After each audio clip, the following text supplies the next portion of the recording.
Hey, this is Eddie Krawick, rider of the Screaming Eagle Vance and Hines Harley-Davidson, and you're listening to Nitro Notes on CompetitionPlus.com. Welcome to the Auto Plus NHRA Nationals Finish Line edition of Nitro Notes presented by the Performance Racing Network. I'm Brandon Mudd. The NHRA Mellow Yellow Series was in Reading, Pennsylvania last weekend, and for the first time in a while, weather didn't push the action into Monday. The cars were still quick, however, and Shawn Langdon and his Alanabi team tried to take advantage of that, but almost exited in the first round against Leah Pruitt. As he slid around the track, he was able to secure the win as Pruitt's shoes popped early.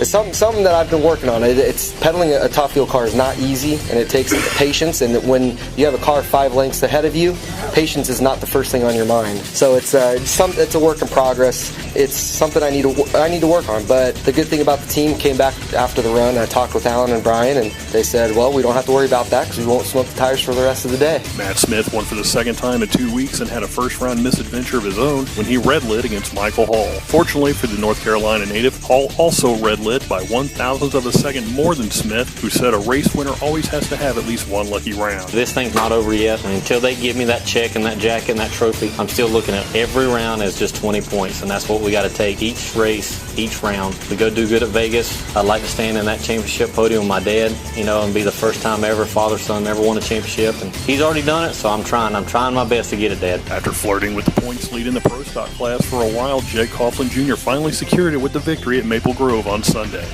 Just the way things have played out in the first couple of races, going into Charlotte, pulling off a huge win there was fantastic. And then tickling with that points lead, as you mentioned, through Dallas and St. Louis and now here in Reading.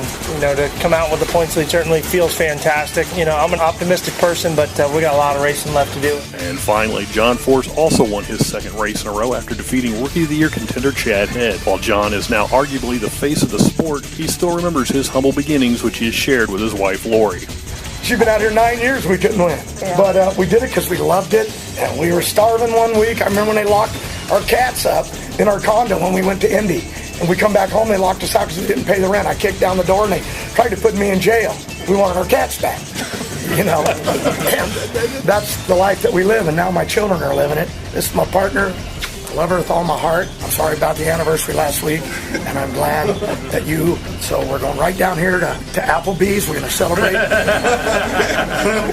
Just thank you, baby. That's all for now. Be sure to tune into the starting line edition of Nitro Notes when we preview the NHRA Nationals at the Strip at Las Vegas Motor Speedway. Hey, if you're a fan of short track racing, check out PRN's At the Track, hosted by Lenny Batiggi. But don't forget to check us out at GoPRN.com, on Facebook at Facebook.com/NitroNotes, and at CompetitionPlus.com.